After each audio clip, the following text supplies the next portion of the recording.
Welcome back to another edition of Rob Sports Center. As you can see by the title today, man, yes, I'm back with another Larry Bird story. So the title of this story is Larry Bird, the best Larry Bird instant revenge story ever told. Like I always tell y'all, and me and my man Abram, we was talking about that in the comments. It's like every story or everything I see of Bird, it's almost like it's always titled the best, or it's almost like when you see plays of him, it's like every play was a highlight in a sense, and that's just the type of energy he brought. But that's the title of this story, or the title of this video, so I'm interested in the story, and it might be a story that I haven't seen or heard, and it might be a story that y'all haven't seen or heard. But before we get into this video, do me a big favor, man. Smash the thumbs up button. Also, if you haven't already and you've been watching my videos, because we are getting better with the subscribe and not subscribe as far as views, and my subscribers going up.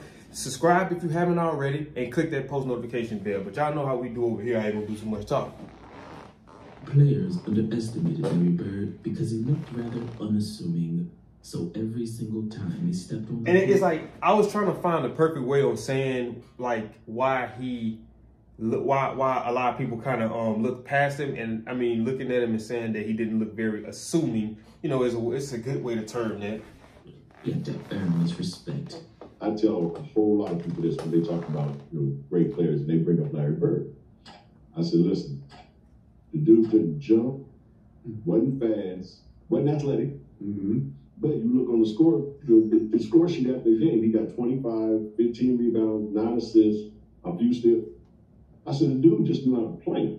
And in Game 4 of the 1984 NBA Finals, Hall of Famer Kareem Abdul-Jabbar decided that this was a chance to really test Larry. You know, and even if it's any younger people that's watching this video, right? You know how they said that he wasn't fast, he couldn't jump, et cetera, right? A lot of times you got to understand that it's more to it than just skill, athleticism. Sometimes it comes down to pure willpower. How bad do you want it? And sometimes the less skilled person can want it much better than the more skilled person. So therefore the willpower of a person, it pushes them and it over exceeds what they lack athletically. Bird's toughness, and he did so it's all a mind thing, basically. Disrespectful way possible. Kareem, double, Bird fights Kareem, swings the elbow, and now is yelling at Larry Bird. Jaw to jaw. Bird went back and down for nothing. And they better pull them apart. Bird and Kareem fighting for the rebound. And Kareem hit him with an elbow. And he's upset now. Bird over there saying, why did you hit me? And Kareem saying, listen, pal, it's up my back. Larry Bird was hit in that jaw. And I guess Kareem drew a little blood. Look. By the end of the game, nowadays, if a play like that nowadays, player get ejected and he might be temporarily suspended. Larry Bird made sure that not only Kareem, but each and every Laker would instantly regret it. But why was there so much animosity between two all-time great players? Well, the first reason is because this was the very first time that Larry Bird's Celtics and the Los Angeles Lakers had ever matched up in the playoffs. So the hatred surrounding these two teams had been building for the last 5 years. And we all know how much we hated them and they hated us. I hate Larry Bird. Still to this day. I hated Larry. It just went like that. There's no other word to really use. What I hated about the Lakers, just the way they walked into a building, man, it's like they wanted to think that they were better than us. And that, I think, created that much more animosity. And the second reason is because Larry Bird was the greatest trash talker of all time, and the Lakers couldn't handle it. And then you got that arrogant, cocky Larry Bird trash talking all the time. And was he really arrogant? Yeah. Really arrogant? Well, yeah, he could back it up. So yeah, and so it's like this. You're arrogant and you can back it up. Is it trash talk if you can back it up? That's a good question. Let me know what y'all think about that. Is it trash talk if you can back up what you said? If I say I'm finna go in this corner, you gonna contest this shot heavily, and I'm gonna still make it because I'm just that good and I'm just that much better than you, and I go out there and do that, was that more so me stating facts or trash talk? No, you're not arrogant. You're just good. And Larry was good. The things he would say to you would stick there. I mean, if it was just a simple coup on where you out this play or face, but it's scored 2 points and in your face. You know, you didn't have to go the extra 2 words in your. You just say face. Bird to me. It was so much fun playing against him because he talked so much shit. He hit you with, you jump high, but you don't jump that high. You can't get this. He hit you with, listen guys, don't worry about the play. I'm going to go right over here, catch it, and shoot it in y'all face, and ain't a damn thing y'all can do about it. And he did it. And he did it. And I remember talking about, he talked a whole lot of shit, but I guess that ain't shit talking if you backing it up. Yeah, I'm just talking. He was backing it up. And I promise y'all, I did not watch this video. Majority, all of the videos that y'all see me reacting to, unless I have, I'll tell y'all, I'm watching it live, just like you guys if you haven't seen this. And I promise you, I did not see that. Like, that's crazy though. Like, but that's a good question. Is it really trash talk if you backing it up? Bird could trash talk the Lakers. He had to trash talk his own teammates for how badly they played the game before. The '84 finals provided us with so much fodder because it was anticipated. It was 5 years in before Larry and Magic finally had a confrontation. And the way that series unfolded, the Lakers early bury him in Boston game 1, and the Celtics and only pull out game 2 with Gerald Henderson makes the great steal to save the game. 113 to 111. Well, they're going to try and make a steal here, and they got their best defensive team in there right now. That goes quickly in now to Magic. Back over to Worthy, and it's picked off. Cross the heavens, and he lays it off and out. That was sloppy ball control. That was sloppy. They get destroyed in game 3. Here's the LA break. Hooper, Magic Johnson. The Los Angeles Lakers look like nothing could stop them. The Celtics cannot handle the speed of the Lakers. That's when Larry came up with the we need 12 art plans, and we played like sissies, quote unquote. This has to be one of the most decisive routes in championship game history. We went in the locker room and Larry made the famous statement. Well, I wonder if Larry said that they play like sissies in that game. I can only imagine what Larry says as watching the game today. Play like sissies. I can only imagine. His teammates, Sissy, challenged the entire squad. We got some great players on this team, but we don't have the players with the heart sometimes that we need. Today, when you see Magic slapping high fives and guys going behind their back and shooting layups on us all day long, it seems that somebody would try to put a stop to it. But until we get our hearts where they belong, we're in trouble. But little did Larry know that Game 4 would be one of the most intense, physical, and hard-fought games in NBA playoff history. And it got ugly. The tip controlled by Boston, going right to the hoop and Cedric Maxwell, and he's fouled. First period, Robert Parrish, who was going inside, missing outside. But there's Larry Bird with the offensive rebound. Anderson is short with it. Cooper getting the break to Johnson. Cerebras. The ball of the Celtics. Parrish is blocked by Kareem. Bird gets the layup. Boy, how he knifes his way in. In practice, we said that day that the physicality was going to be ramped up. They wanted to play a pretty game, and damn it, we were going to make it an ugly game. What's so crazy is that it goes to show you that how a lot of people that speak on the past, the legends of the past, really don't educate themselves or haven't educated themselves on the legends of the past. That's why I've decided to dig deeper, and I have much more legends coming other than Larry Bird, but I want to educate myself on the legends of the past. So like I said, once again, I was talking to my manager, and I was telling him about Bird would be the equivalent to Nikola Jokic in today's NBA. And he was like, I guess, but he was like, not so much as far as the post play. But if you watch Larry Bird play, you would realize that Larry Bird did a lot of banging, clanging and banging in the trenches down low. You know what I mean? A lot of offensive rebounds, a lot of tough shots down low. So, I mean, it's like...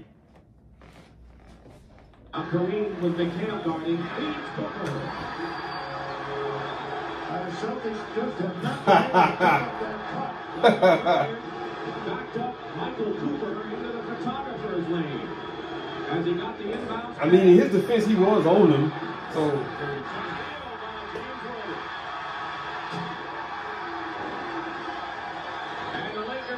So I'm talking about, this is what competition is supposed to look like, man. This is what playing with heart, integrity. We're going to be so physical that we're going to stop letting the Lakers have layups. We're going to take that away. The comment was, you know, this dunk fest is embarrassing. You know, we got to take somebody out. ML was working on Kevin and the whole time and saying, boy, if I was in that game, I'd go in there and I'd just do something. So Kevin was like, yeah. Like one of those boys, yeah. I'll do it. Johnson is short with it. Here's Kareem, outlet to Worthy. Randall. Ooh. And now let's watch it. Cooper and the Celtics, and now the bench is empty. He was decked by two Celtics and hit the floor hard, and both benches have emptied. This was going to happen. You can see Now I probably got to fought off that one too. When he clotheslined you like that, what was on your mind? First of all, it was survival. Because the last thing I kind of saw was your feet in the air. Yeah, it was my foot. It looked like it almost hit the rim. Yeah. So I'm coming down. So I got up and I saw Kevin McHale, and I'm just gonna go run and jump and throw a fist as hard as I can, just wring his neck out there, you know, do whatever I could to get back there. Because that's just, it's not a basketball play. Right. It was an unfortunate incident. It was just a case of two people running in opposite directions, and I reached out to grab him like this, and he was running so doggone fast that my arm just kept going. I couldn't get my other hand around him to grab him. You know, I did try to grab him. I've said this before. If there's anybody on that team I wouldn't want to hurt, it's Kurt. You see it, I saw it. In my mind, that was as flagrant a foul as I've ever seen. The funny thing about that whole episode was that, you know, I just go to the free throw line and shoot my 2 free throws. Right. No replay, no ejections, no fines, no nothing. Just go back and play. Yeah. Did y'all hear that? No instant replays, no ejections, no fines. They just settled it on the court. Don't you love that there was a physical play in a game that is a signature play, not a slam dunk, and I love the animosity. The physicality in the NBA should be a lot more than it is at Sports Fitness Club of LA. When you catch something, you got to knock it down to slow it down, and that's what they did. And just all hell broke loose. Kareem, double. Bird fights Kareem, swings the elbow, and now is yelling at Larry Bird. Jaw to jaw. And they better pull him apart. Bird and Kareem fighting for the rebound. And Kareem hit him with an elbow, and he's upset. He hit him like right there. Over there saying, why did you hit me? And Kareem saying, listen, pal, get off my back. Larry Bird was hit in that jaw, and I guess Kareem drew a little blood. You would have threw Kareem out of this game. You think about Right. it. He would have been thrown out of the game for the elbow. Kevin McHale would have been out of the game. So the new NBA, if you put this tape right now and make some of these guys watch the NBA, who are in the NBA right now, watch this and they go, oh my God, this was grown-ass man basketball. And after that, Larry Bird got his revenge. The playoff games. The ball players today wouldn't have been able to stand up. And it's not because they lack the skill. They just lack the mental fortitude. Just like I was saying, they lack the heart. They lack the, you know, I was having a conversation with somebody yesterday and we were just talking about, you know, current day players. It's a rare few of them that actually has that type of competitiveness or fire in them that I believe could have went back then in a man's game and, you know, stood tall, held their own for the most part. In NBA history, and he did it while giving the Lakers a master class in the art of trash talk. The dude would just tell you where he's going, shoot in your face, talk shit to you, and run back down the floor. From outside. It's up to 4 once again with 1:34 remaining. Here's Bird, long range over Cooper, and the net didn't even tumble.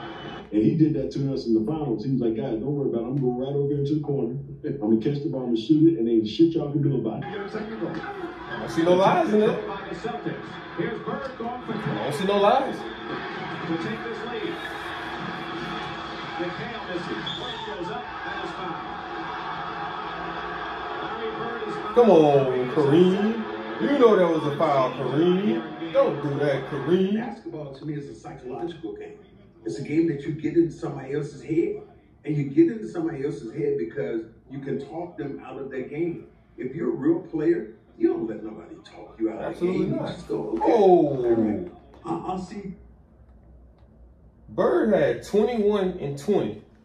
Now, who says that right there? Who says that he don't play in the trenches? Who says that? And keep in mind, it wasn't like today's league where they just jacking up threes all game, so you easily getting 10 rebounds, 10 plus rebounds. This was back then. 20 rebounds, man. Come on. In about 2 minutes, brother. Don't worry about it. Our reaction was too personal. We should have reacted as a team on the court. We tried to deal with it personally and individually, and that didn't work for us. Magic with 7, with 6. Magic takes the ball and they throw. Magic throws it away. Yes. 3 seconds. Intercepted by Parrish. Magic threw it right to Parrish. Tragic Johnson's what is because he made a couple of bad plays. Tragic Johnson. 5 seconds remain. We're in overtime. That's a hell of a nickname. 23. He misses the first. Johnson misses the both. Ooh, I didn't know he missed both free throws. And with the score tied up with 34 seconds to go in overtime, Larry Bird gives us one of the signature moments of his entire career. Dennis, he told me this one story. We were playing, I guess it was in 84, 85, one of the series, but Casey Jones was drawing up a play. And Larry was kind of like watching, and then finally Larry said, "Hey, coach, give me the fucking ball till everybody got out the way." I love that story because that's dominance there. That's some shit only great ones say. We're in over. Once again, it's all here. Me and my manager, we talk about mentality 24/7. Whenever we're talking sports, whenever we're talking the younger guys that's trying to aspire to get to the next level, it's all here, bro. Like, it really is. Tied at 123. Casey drawn up the play coming out of the huddle, and Larry turned and said, "You guys want to win the game?" And you know, it's like I said the same thing in a video. I believe I want to say probably like 2 years ago on one of my other Larry Bird reactions, and I was like the same thing they said about Jordan. The same thing I noticed about Jordan in the Last Dance documentary is that guys like Jordan and Bird, it's almost like they put added pressure on themselves. And it's like that's an incentive for them to go out there and perform. It's like they find different ways to challenge themselves. So it's like if the competition isn't necessarily challenging me, let me find ways to make them challenge me. Let me tell them, let me risk looking stupid and embarrassing myself because I'm going to tell you, man, I'm going to go over there into that corner right there. Y'all probably going to double team me. I'm going to shoot the 3 and I'm going to make it. Nothing but net. And then to even get it, to make it a little bit sweet, he might say, I'm going to call backboard off this. And then you look like, man, no way you're going to do that. And you go and do it. And it's just like, but you got to be willing to take the risk of looking stupid doing it. If it doesn't pan out for you.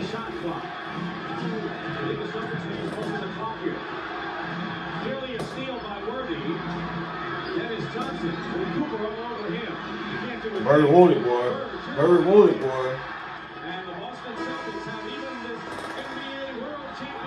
Bird won it.